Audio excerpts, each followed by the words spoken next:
आज की short video में हम एक्स मोबाइल की तरफ से आने वाले म्यूज़िक 400 मिनी की अनबॉक्सिंग करने वाले हैं। अगर इस सेट की कीमत की बात कर ली जाए तो पाकिस्तानी मार्केट में इस सेट की कीमत 2350 रुपये है। 1.77 इंचज़ LCD के साथ आता है।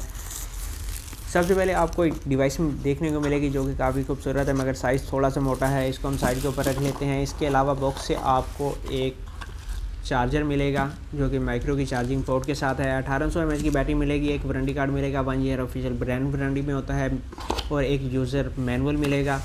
इसके बाद चलते हैं जनाब सेट की तरफ। अगर सेट की बात कर ली जाए तो सेट काफ़ी खूबसूरत है, साइज़ थोड़ा सा बड़ा है, और इस सेट की खास बात यह है टार्च का बटन आप देख सकते हैं साइड के ऊपर दिया है।